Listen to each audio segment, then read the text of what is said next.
Great.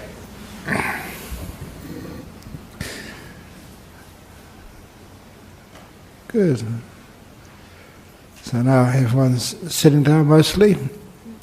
So, as usual on a Friday night, I try to pick up some threads of questions which people have asked, things which have been in the mind for the last week or two, and emails of people asking me to give talks on this and that.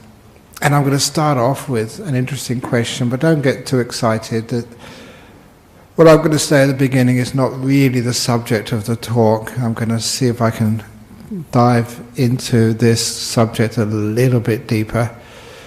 But wonderful president's husband sent me an email a few days ago trying to find out the answer to the question, is Buddhism a religion?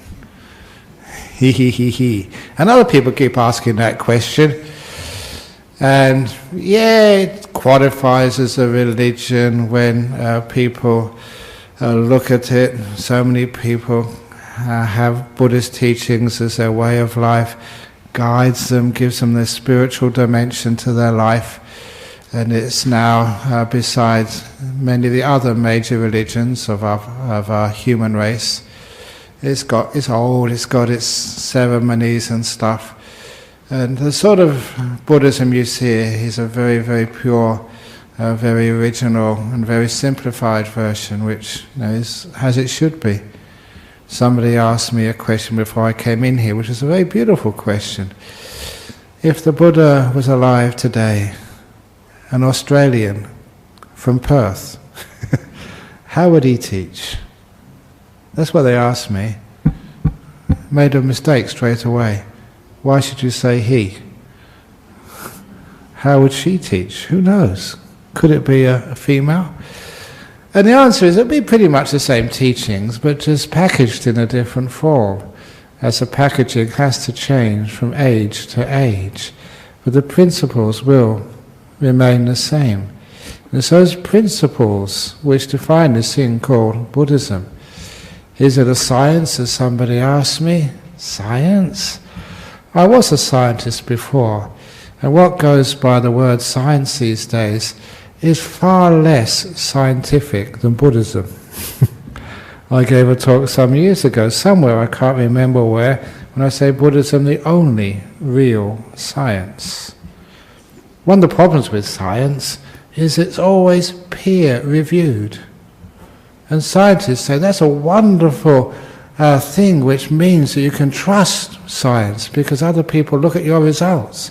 But who are the people who look at the results of scientists? Other scientists. It's like having the West Australian Police Force reviewed by members of the West Australian Police Force.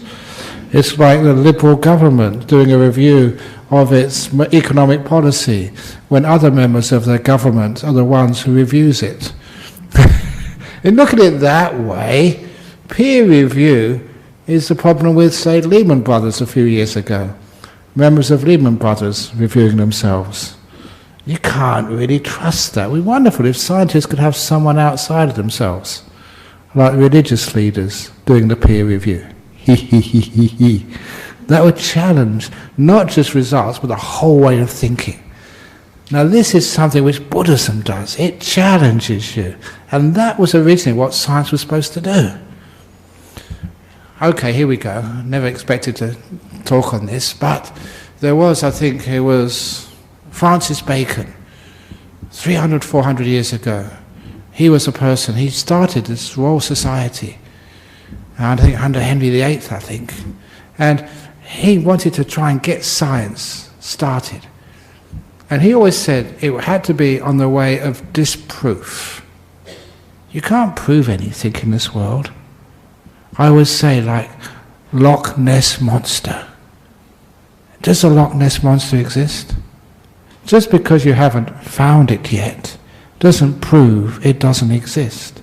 It might be hiding. But you can't prove something exists. You can only prove it doesn't exist. You can only prove it does exist. You can't prove something is right. You can only prove that it's wrong. And that was always the disprove. So the whole of science was put up something, some idea, some theory, and do your damnedest to try and disprove it. These days, apparently, though, science doesn't do that. They have a theory, and everyone tries to prove it, not disprove it. Because if you keep disproving all these theories, you'll have no funding from the government, from you guys.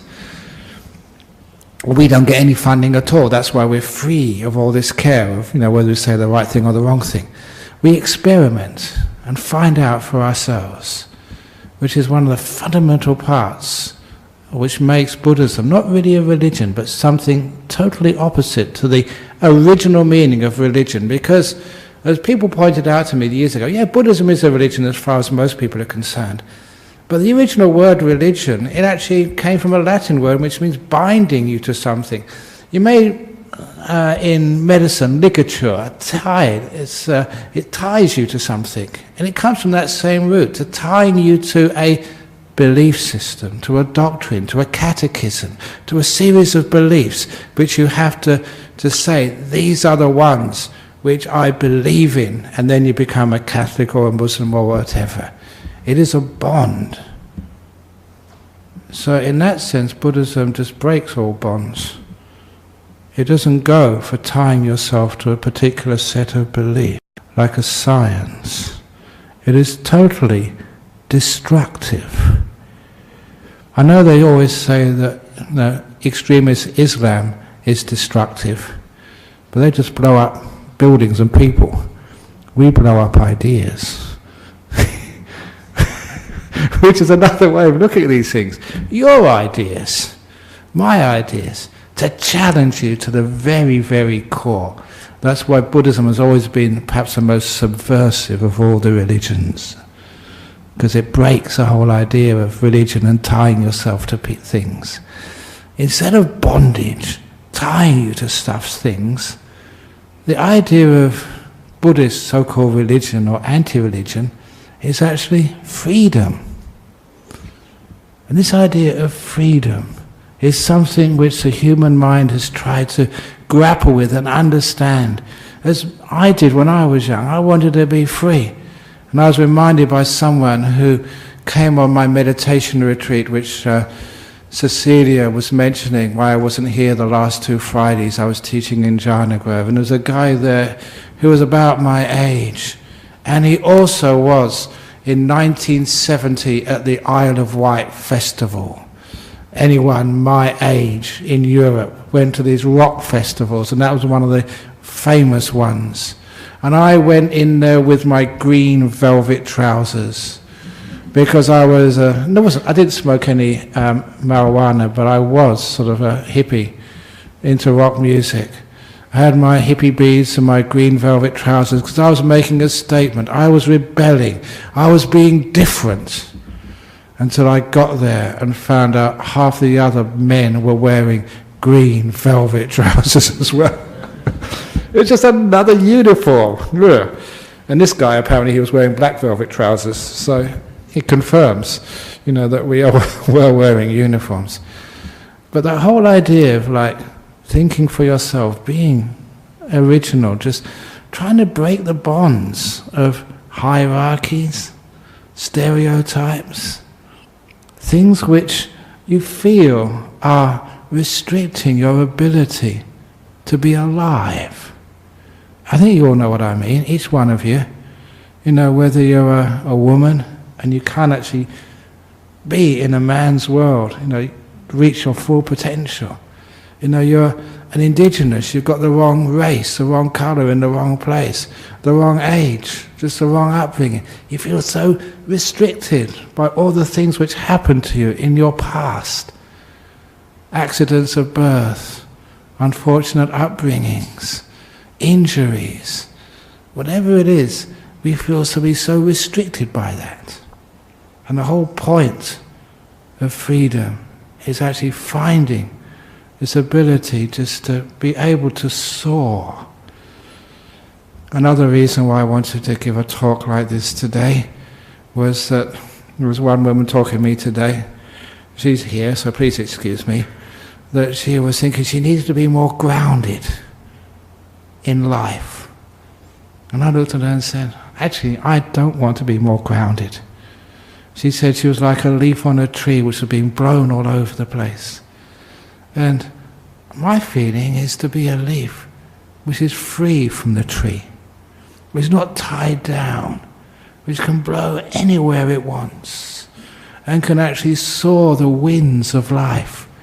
Like I remember when I did my 6-month silent retreat, never saw any human being for 6 months, but I saw this family of eagles which were nesting just maybe 1 kilometer away, and I saw the first flight they had with their baby, their young one, these 2 big eagles and a tiny one following them, teaching it sort of how to fly, taking turns just going behind just to encourage it along.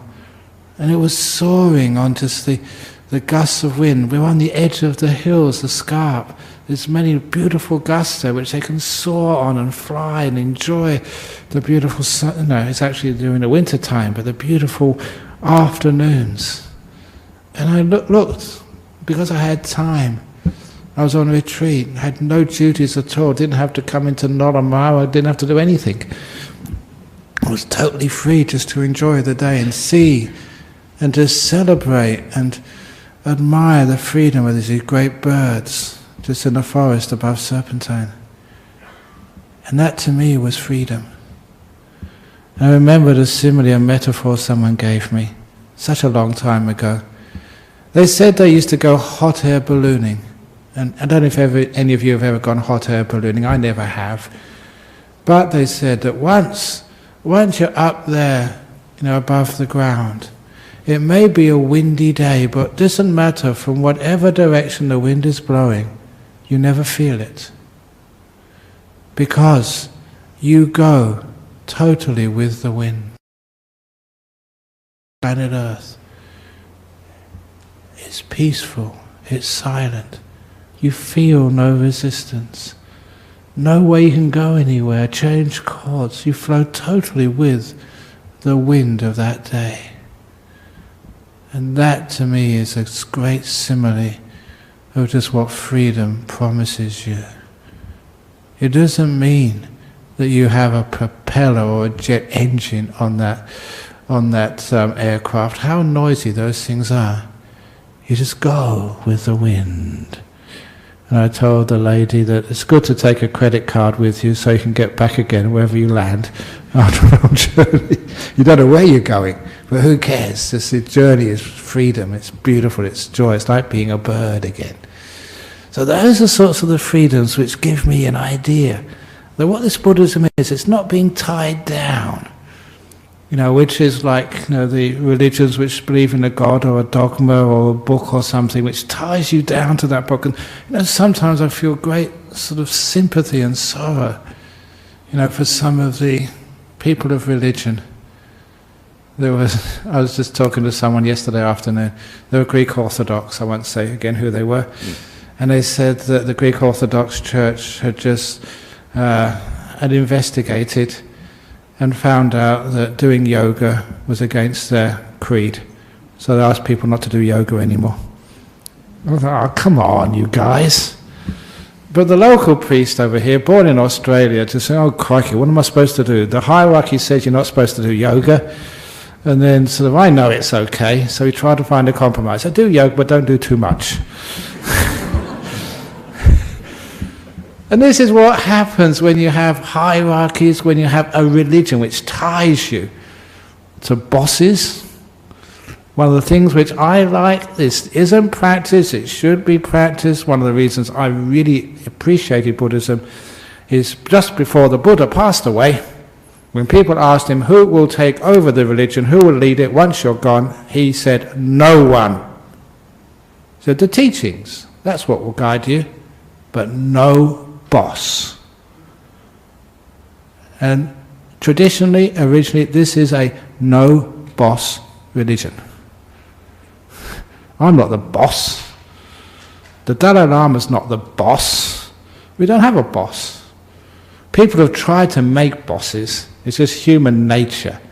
You have something which is beautiful and free, and people try and control it.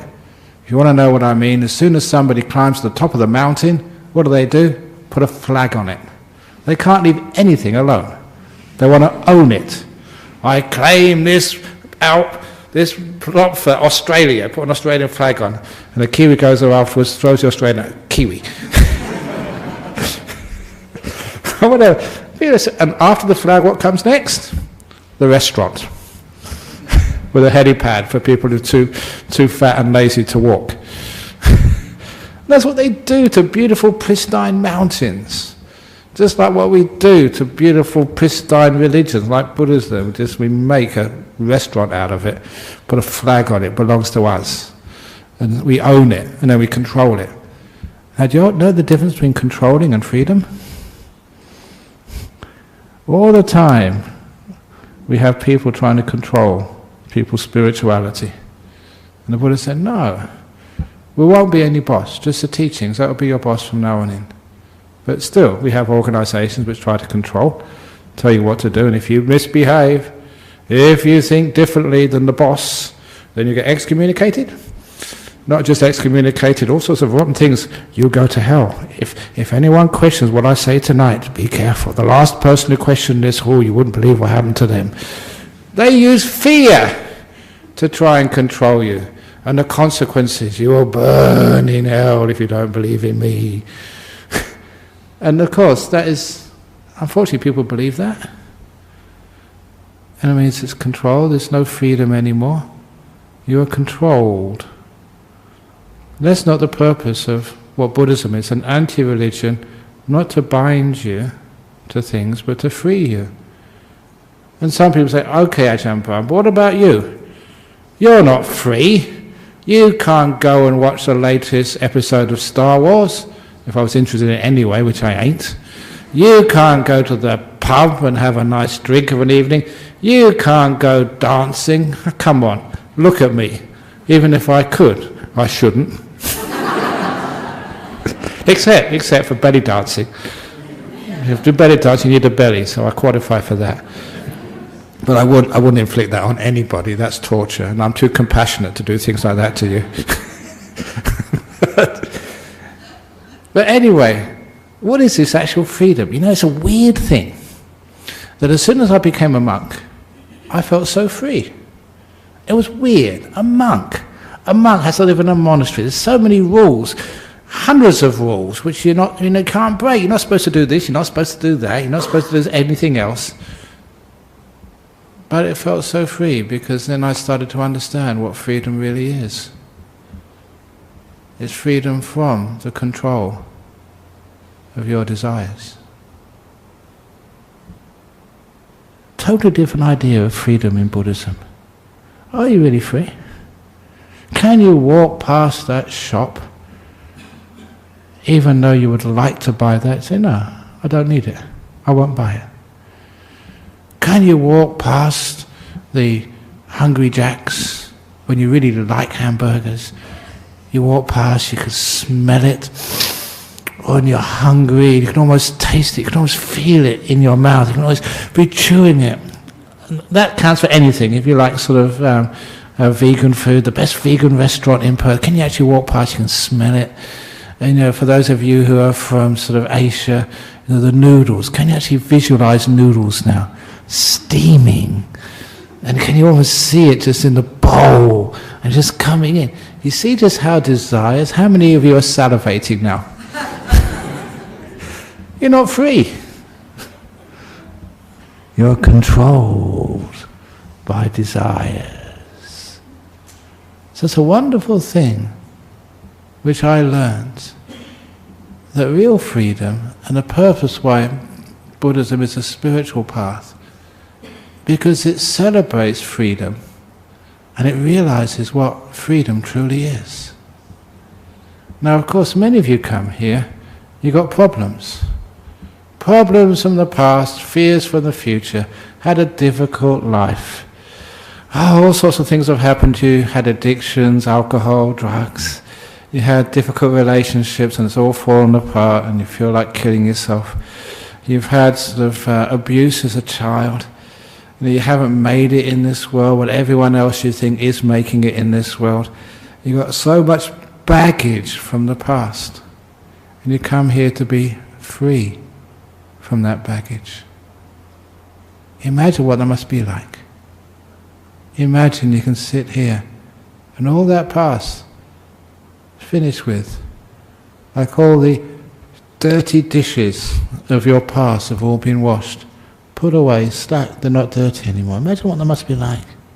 Freedom. For me, the first time I tasted some freedom, silly example, but it was very powerful for me.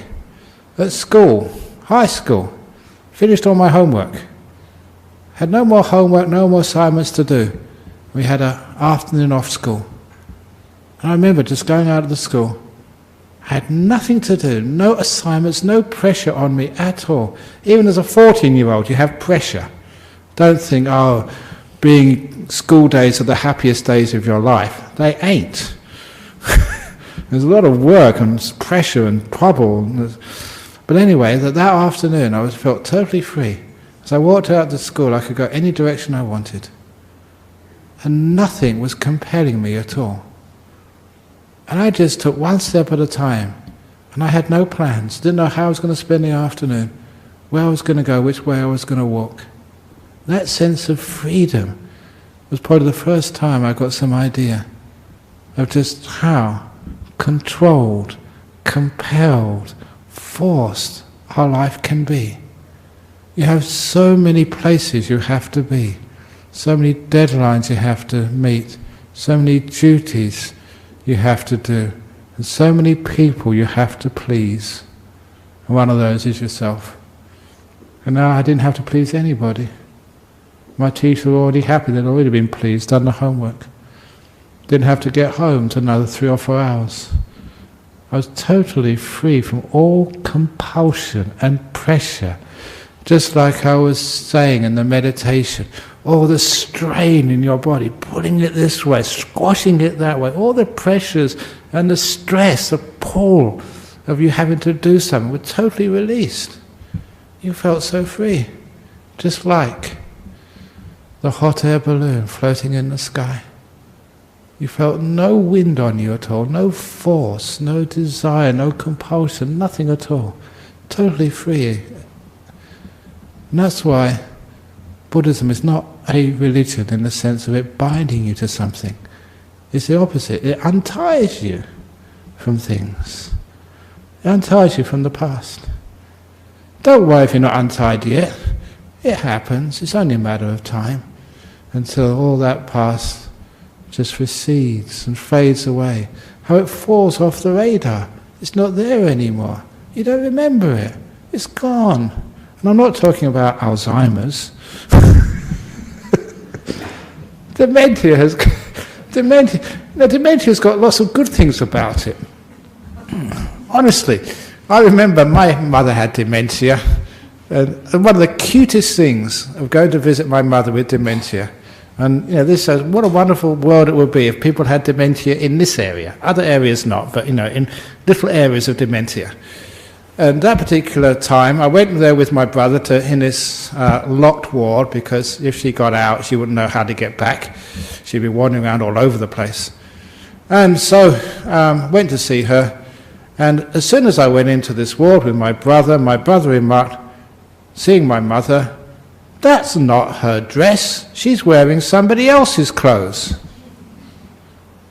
Because my brother would make sure she was always got new dresses or new stuff to wear.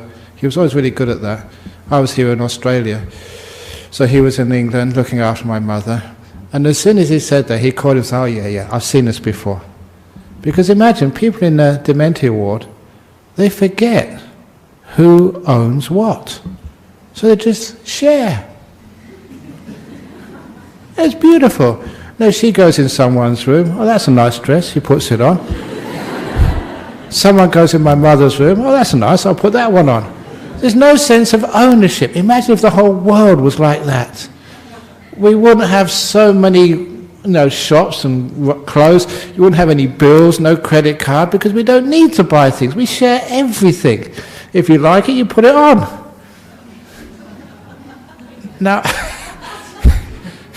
I thought that was really cool. So can't we have dementia on ownership? Who owns what? You see a nice mansion in Peppermint Grove, you just go and stay in there. No one owns it, you don't remember. And people who live in it, most of the time, they don't remember if they own it or not. They come over to Nottingham and go in one of these government houses, falling apart. They go and stay in there, why not? Now, wouldn't that be a wonderful world? You wouldn't have to worry about locking your car because there's always one car out there. That'll do. Go home in that one. You see how much freedom that is? No ownership, sharing and trust. There's always something for everybody. There'll be no more rich people, no need to be rich. You need some money? Oh, there's some money in the purse over there, you just take it, because you don't know it's yours. You don't remember how much money you had in your purse, so how can you say it's stealing? I don't know. And so you go to somebody else's wallet if you need something. It's an interesting idea, isn't it? Because what that actually does, it takes away a lot of the stuff of our society. Just thinking what Ajahn Chah once said. I said this once in UWA, and there's people were howling afterwards, and there's indigenous people in the back saying, yeah, go Ajahn Chah. Because he once said the story that he made a prediction for the future. He said, one day they're going to run out of metal to make coins. No more metal left. Mind it all. And so they'd also run out of paper for banknotes. So what would they use for money? He said, no paper, no metal. So he said what they would use for money is little pellets of chicken shit. And so people work so hard and try and get promotions so they could get more chicken shit at the end of the month. And they'd all be so proud of how much chicken shit they'd saved. They'd have a big safe full of chicken shit under the floor in their house. And they'd go to the bank, whenever they put their credit card in, a lot of chicken shit would come out, and they'd take the chicken shit to Coles, and at the checkout, how much chicken shit that, 1,000, so it's 600, so they have to count all the pieces of chicken shit really fast. And Forbes magazine would have this big list of who've got the most chicken shit in the world. The IMF would become the International Manure Fund, not Monetary Fund. Because he's making a great point. What's the difference between coins and chicken shit? It's just metal, you find it in the earth. What's paper? There's no real difference, is there? It's just what we impose, that chicken shit is dirty and smelly, not worth anything. Paper, it's got the watermarks on and all these figures, we believe in that, and so it becomes valuable.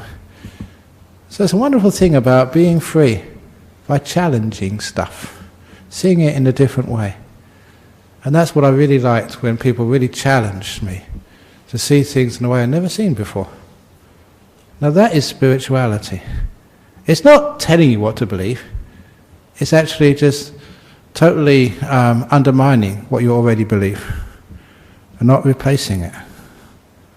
Not replacing it with something different, but letting you see for yourself what's actually happening. Oh, you have all these teachings, anatta, dukkha, anatta, and stuff like that, but you've got to see these things. They're just words otherwise. So we see these things for ourselves. We understand what is real freedom. And I already mentioned one time when I felt free, when I had nothing to do. Totally free for the afternoon. No compulsion, no duties, no responsibilities, no stuff. I had to do this. I told you how my mother felt free. No ownership. What do you really own? Honestly. You don't own it. You only rent it temporarily for 30, 40, 50, 60 years. Honestly, your partner. Do you own her, him? Do you? Of course you don't. Eventually they'll go their own way, you'll go your own way. If it's not beforehand, it's, at Karakata, Fremantle, those are the two main, Pinaroo, the three main funeral places over here. We always part each other. We don't own things. It's a very beautiful thing that we don't own things. Okay, I was going to tell another joke, but here's an old joke. Because people keep complaining, they keep writing in. Why is Ajahn Brahm always telling the old jokes? Okay, here's a new joke. It has nothing to do with the talk this evening. But here we go, because I did test this out. Apparently I never said this 3 weeks ago when I last gave a talk. I hope the guy's right. If he's not, he's in big trouble. It's a religious joke. This is appropriate in a place like this. There was a person who went to an interfaith ceremony. All the leaders of the different faiths were there.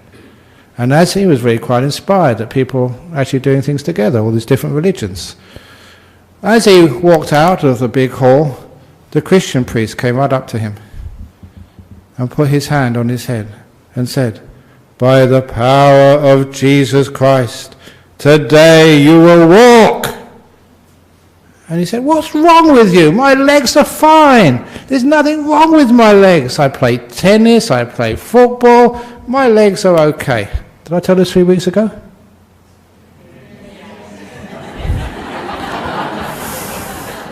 Now this is the problem with you guys.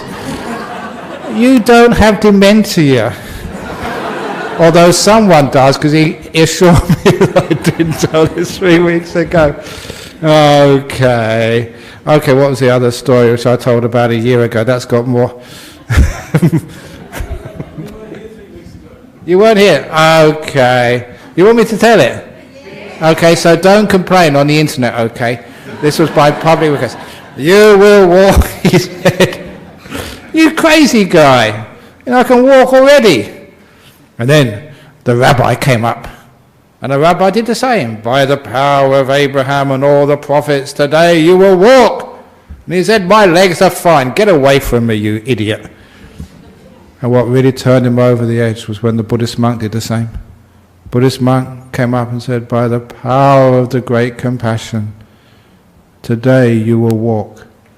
And he said, "You're all idiots. My legs are fine. Look, I can walk right now." But when he went out of the hall, his faith in religion was restored. He found his car had been stolen. So that day, he had to walk.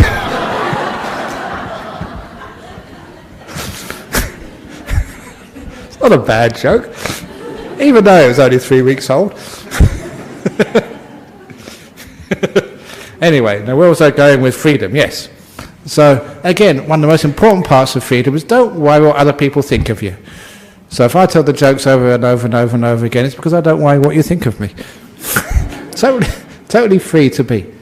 How many of you are controlled by your fear of what other people will say about you and think about you? And this is one of the terrible things about our world. We don't give people that freedom. That freedom to be who they are. Because you see so often that you get in some cultures, gay communities, transgender communities, they get so suppressed because people are afraid of them. They don't embrace them. They don't embrace a person's freedom to be who they are.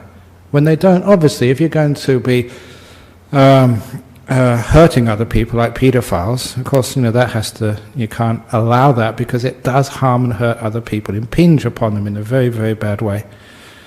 But the other stuff, if it's not harming, why not? Why can't we have that sense of freedom? And anyway, if one is really free, especially the freedom from the desires, the cravings, it's wonderful. After a while you find, especially as a Buddhist monk, I said I felt so free once I became a Buddhist monk, even though I had all these rules, because all the rules were actually doing, they were actually making me so I didn't need anything. I didn't want anything. And one of the great moments when this was very, very clear to me, I don't know if you may remember this, as one of the people who was monks with me when I was a young monk. Even though, as a monk, we weren't allowed to receive any money. You give money to the Buddhist Society, to the temples, pays off all the debts, and by the way, even though we opened our nuns' monastery the other day, we still need the road to go in there. So any rich people out there, let go, we do need some funds for the road into the nuns' monastery.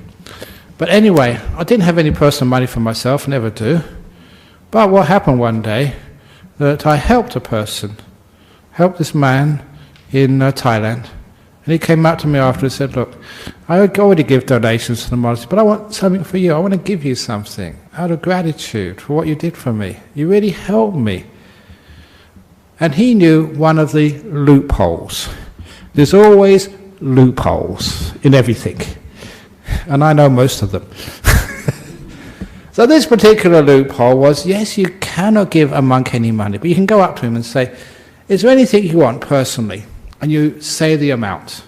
And he told me 100 baht, which is about $3 these days. But this was about 40 years ago. That was quite a considerable amount of money, 100 baht. What do you want for the amount of 100 baht? And that's actually allowable. And you know, when he asked me that, my mind went blank. I couldn't think of anything. And he was getting impatient. He had a job to go to. And so I came up with an idea. I said, look, leave it with me. I will tell you tomorrow. Come back at the same time. I said, great idea. Okay, 100 baht, whatever you want. So that night, I went back to my hut, and by the light of a candle, honestly, it was on the back of a mosquito coil wrapper. That's the only paper I had, using a pencil. That's all I had. I read, what do I want? And straight away, I need just a simple ballpoint pen. Didn't have one. Instead of a pencil, kept on breaking. A ballpoint pen, that was my first thing. The next thing was a proper piece of paper, like a little exercise book. They're very cheap. An exercise book, and also writing by a candle. It's bad for your eyes. So there's no electricity anywhere around in that part of Thailand at the time. So I said, one of these little oil lanterns. That's what I want next. But the oil lantern, you need matches to light it, and they were always running out. So a box of matches, and a little bit of paraffin for the oil lamp. And then actually when I was talking about lighting, my flashlight was really terrible. And you needed flashlights. There were snakes in that jungle. If you didn't have a flashlight, you're going to get killed by these snakes. Lots of them. And not all the snakes were Buddhist. They would bite you. They certainly weren't vegetarian. So I needed a flashlight. And already I had a rough idea of how much these things costed, and it was already over 100 baht. I didn't have enough now, and all these things were really, really important. And as I started thinking what I should cut off, I started thinking of more things I needed. I did actually some sandals. You're walking through the forest, and it's not just snakes. There's centipedes and there's ants. Those ants could really hurt. When I first found out about these ants, there was a big procession, as you do over in Buddhist traditions, around stupas on holy days, just like we do a circumambulation here on Wesak Day. And I couldn't believe that. I never really understood the Thai Buddhist tradition, but all the senior monks were dancing. And I thought that was against the rules. And then after the senior monks, I was just ordained, I was just around the back somewhere. After the senior monks danced, then the middle monks danced. It was like those Mexican waves they used to have going down the line. And then I started to dance, and I realized why. There was these ants all over the place, and they hurt like hell. They were stinging you. There's the motlin. They really hurt. And you didn't have any shoes on, so that was the dancing monks. You couldn't do anything else. But anyway, I needed shoes. Seriously, not just because I wanted to look good, to protect my feet. There wasn't enough money. And then the longer I thought, the more stuff I realized I needed. And then I got a great insight. I took that piece of paper and screwed it up, and out of disgust I threw it away. And when that guy came the next day, I told him, don't ever do that to me again. I was such a happy monk when I had no means to get anything. Because before that time I had no desires, because there's no way to get any desires. But now you gave me an opportunity. All this greed came up, and I realized what desire and wanting were. So being a monk, you have no means to get anything. That's why you're free of desire. So wonderful. I can go past a shop and see, I don't like dresses or shoes, IT stuff, fish and chip shops, all those stuff. You can't get it, so you don't want it. So free. And that's the freedom why people become monks or nuns. So free, nothing to do, no worries. Don't need anything because I can't get it anyway, so you don't even think of it. So it's wonderful freedom from desire and freedom from thinking. How much do you think about how to pay off your mortgage, how you can save up to get another nice car, how you can afford to go overseas on holiday, how you can think of doing this and doing that. That drives you crazy. You guys must be bonkers having to think all that stuff. Because that's one of the greatest freedoms of all, the freedom from thought. In Buddhism, we don't think our way to enlightenment. We still our mind until there's nothing going on there at all. That's why sometimes people would knock you on the head and say, "Anyone in there?" And I say, "No," with a smile. And that would really sort of discomfort them, because they thought I should be embarrassed. I was just being a Buddhist, that's all. No thinking, nothing going on. It's amazing. If you can stop your thoughts, what would it be like? I'll tell you how it would be like. This is an old story. I usually tell it on a Saturday afternoon, but I'm going to tell it to you now. It's a story from Taoism. Great religion. This guy, Lao Tzu, was one of the early masters. And he was going on a walk with his disciple in the evening. They had this rule: if you go on a walk with the teacher, you had to keep quiet. Golden rule: no talking at all, just to be. And as he was going for a walk with the master, they came to the ridge in the mountains, and there was a gorgeous sunset in the mountains. And the student forgot himself, forgot the rule, and blurted out, "What a beautiful sunset." And at that, the master turned around immediately, walked back to the monastery. And when he got back to the monastery, he kept the rule too. He said, "You broke my rules, so you can never ever, throughout the rest of your life, go on a walk with me." And he was stunned. Just one little break like that, and he was punished for the rest of his life.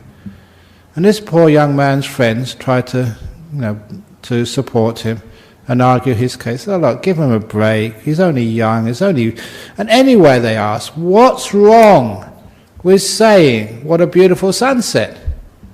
And this is where the great teaching comes. Lao Tzu replied, "When my student said, 'What a beautiful sunset,' he wasn't watching the sunset anymore.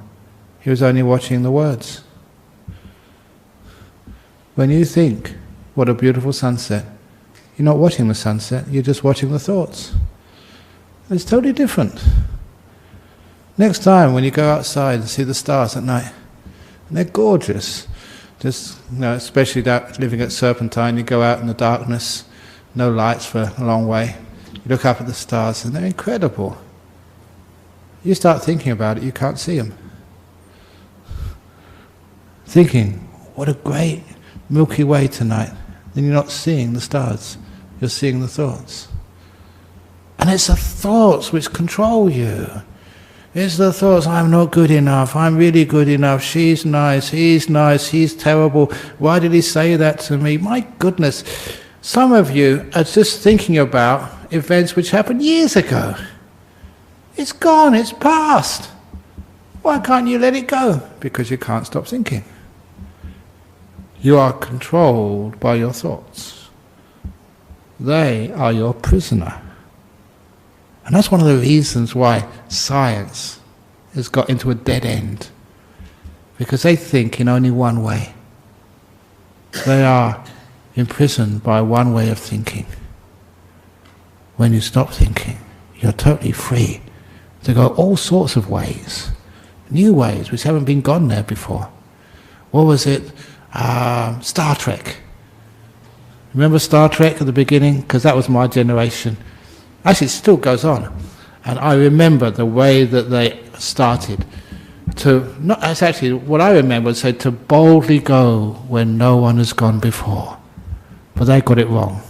It should have been to boldly go when no one has gone before. Now that would have been smart. Actually to explore, you can't do that if you're confined by your thoughts. You've got to be free. In the silence, your mind can see things you can't see through thinking. You can experience the sunset instead of thinking about it. You can experience love peace, freedom. You know them, not thinking them, and the experience is totally different. So that's why here we're teaching you how to open the cell door of thinking and walk outside into silence. But that's scary. As I said beforehand, why is it to somebody scary? It's like a person who's been in jail for, how old are you? 40, 50 years. You're actually free in your first few years of life. You could not think, just see, enjoy. But someone taught you somewhere in school, those grade 1 teachers. No, they're okay. They taught you how to think, and you lost the art of being silent. Because being silent, not thinking, they said that was being dumb. To me, I said, no, you had great potential, which was deprived by the education system, which only rewards thinking, rather than... Actually, there's a few people who actually managed to survive school and just be. Totally don't fit in. Great. What do you mean, fitting in? Everyone fits in. Just don't believe what other people say, and you fit in. You fit into who you are, where you are. You fit into the present moment. Here I am. I fit in. Or like I've been telling people on the retreat. You know that people say to really succeed in life, you have to arrive. And all these people, if once you make your million, once your business goes, once you get your first yacht, once you get your picture on the glossy magazines, you've arrived. You've arrived, baby. You've arrived. I like saying that. But what does that really mean? Each one of you, you've arrived. You've got to the Buddhist centre of Western Australia. So even though those of you looking online, all of you babies online, you've arrived, baby. You've arrived. You're here, okay. That's what I call being arrived. Once you accept yourself as you are, you're free of all this stupid thinking stuff and wanting and craving and desires. So is Buddhism a religion? It's not bound to anything. It's actually totally subversive of thinking, totally goes in the other direction. That's what the Buddha said. Goes against the current of desire. A totally different direction. That's why it is very challenging. If you want an easy spirituality, go and become a Catholic and get told what to believe. You don't have to do anything then. But if you've got a bit of sense, and if you're going to challenge, if you're not going to think for yourself, you're going to be silent for yourself. Not a free thinker, but a person free of thinking. Someone who can see the stars at night without thinking about them, can enjoy the sunset without having to put a name on it, who can go up to the top of a mountain and walk down without leaving any trace, no flag, no restaurant, who can just be without leaving scars on planet Earth. Now you understand what spirituality is, what Buddhism stands for. A religion? Make your own mind up. Thank you.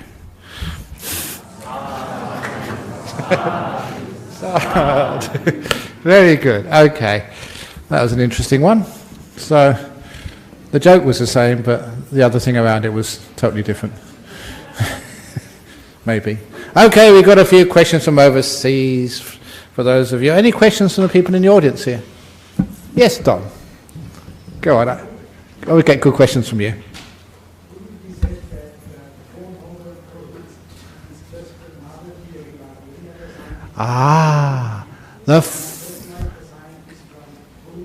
Yeah. Okay. Is the Four Noble Truths just another theory, just like science? Or is the Four Noble Truths the undermining of all theories? So I would actually say it's the undermining of all theories, because I always like the second noble truth, which is letting go. No, sorry, that's the third noble truth. The wonderful letting go of all cravings, of all things. That letting go business, that was the heart of the Buddha's teachings. So, what actually is just like Alice in Wonderland. I think it could be Alice with a Looking Glass. The little story of Alice when it got to the square of the Red Queen. And when it got, because the Queen was actually waiting for her messenger to arrive. And instead Alice arrived. And so the Queen said, did you see my messenger on the road? And Alice said, I saw no one on the road. You saw no one? Said the Queen. What good eyes you must have. I can only see someone, but you can see no one. And she asked anybody, the other people there, her attendants, and said, did anybody come before Alice? And said, no one came before Alice. I said, oh yes, she saw him on the road. So no one must come faster than Alice. And Alice said, yeah, no one walks faster than me. Exactly, that's why no one arrived first. And it was always like a play on words about no one meant actually nothing, but it became a someone. So sometimes that's what happens. A nice teaching, which is meant to actually undermine and unravel things, and no one becomes a somebody. It becomes a religion. Okay, good question. It wasn't such a good answer, but anyway, I'm happy. Andrew from Nepal, if one can control one's mind, can one control one's life? You cannot control your mind because it doesn't belong to you. And therefore you can't control your life. You have the myth of controlling your mind, and that's one of the great mistakes people do in meditation, try and control it. There was, someone showed me an article which maybe you can all have a look at. It's in The Guardian about the dangers of mindfulness.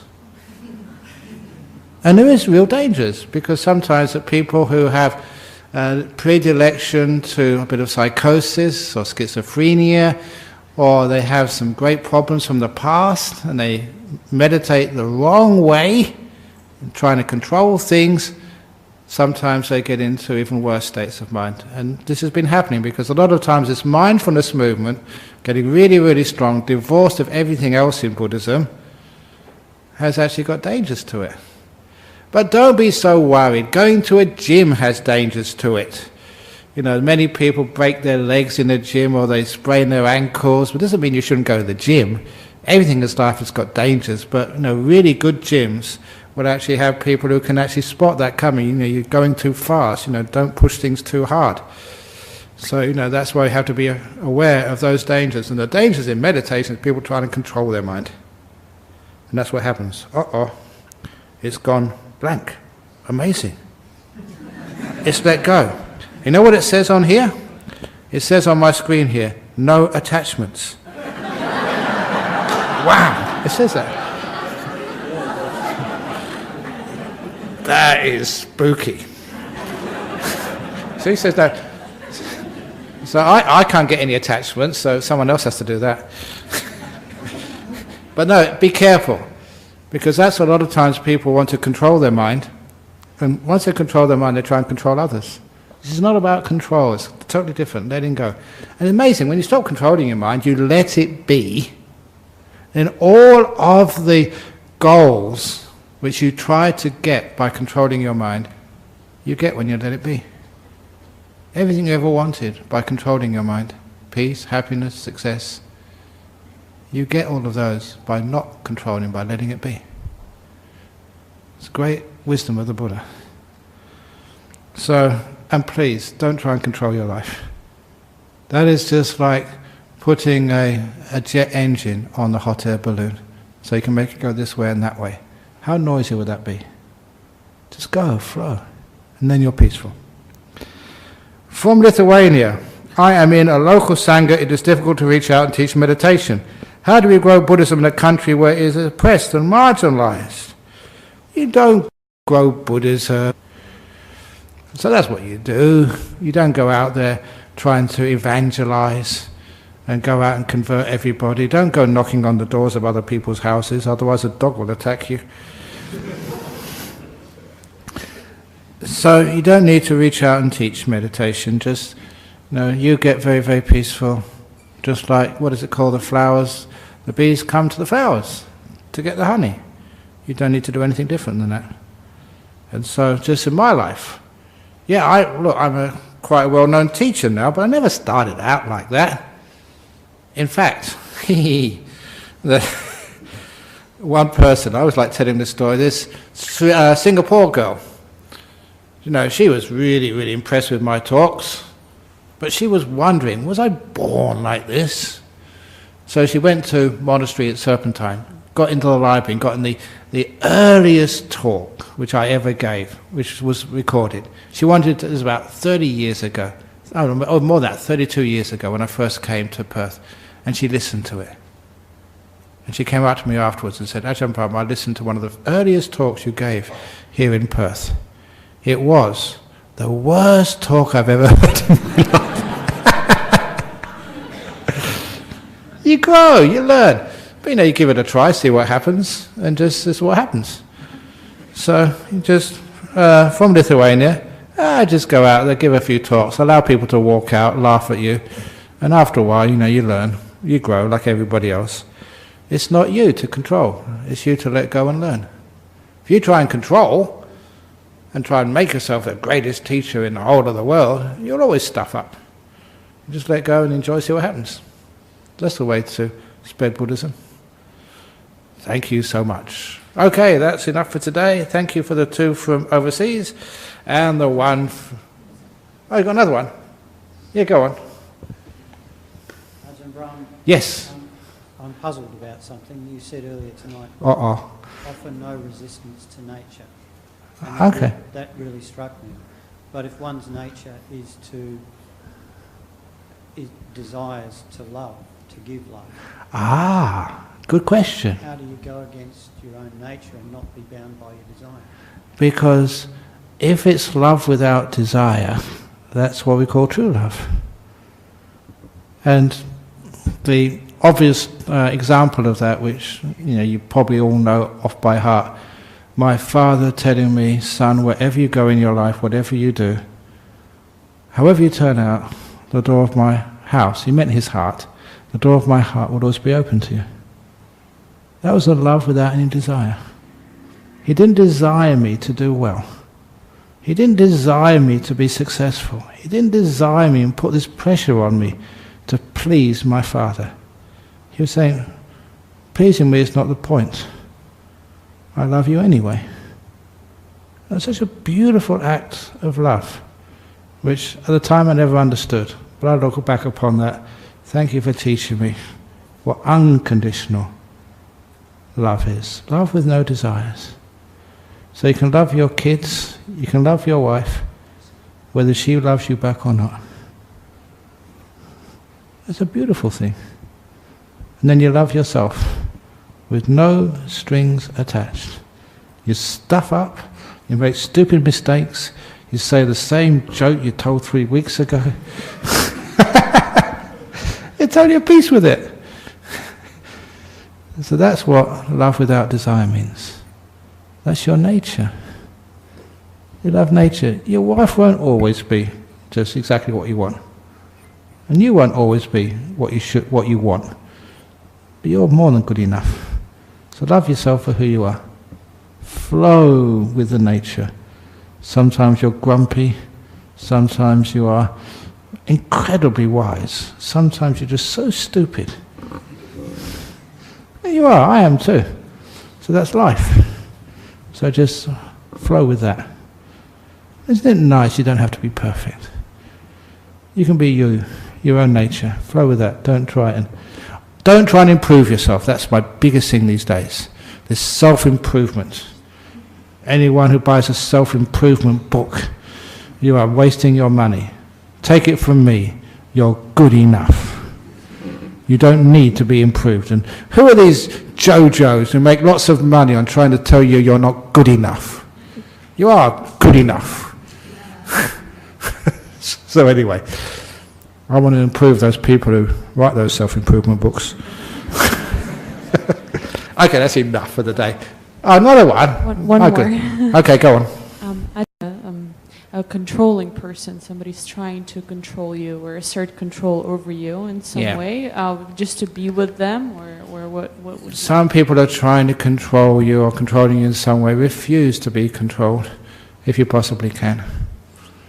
So they control you, if it's just through speech. You've got two ears, one to go in, one to go out. Why do you believe what they say? They're idiots, they're fools. I told you this morning, remember that great story of Ajahn Brahm? Someone calls you a dog, what should you do? You look at your bottom to see if you've got a tail. If you haven't got a tail, you're not a dog, end of problem. So you're not controlled by a person, they call you a dog. Oh, am I? I'm not, okay, sorry, you got it wrong. So easy. But people try and control you because you still depend upon what other people say to you and think of you for your sense of well-being. Because you depend on other people, well, you have this beautiful sense you've arrived already, you're good enough, you love yourself for who you are, you can make mistakes, you don't mind about that, you're not embarrassed, you just laugh. And that way you can't be controlled. So that's one of the things you learn here also, how to be free from the control of others. They can't do it anymore. They can try. It's just fun to see someone trying to control you. Okay, give it a try.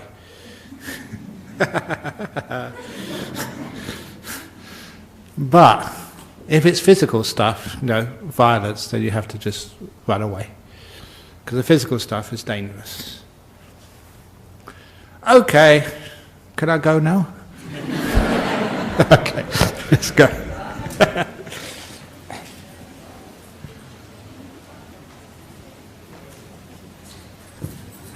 Arahang Samma Sambuddho Bhagava Buddhang Bhagavantang Abhivademi Sawakato Bhagavata Dhammo Dhammang Namasami Supatipano Bhagavato Sāvaka Sangho Sanghang Namami.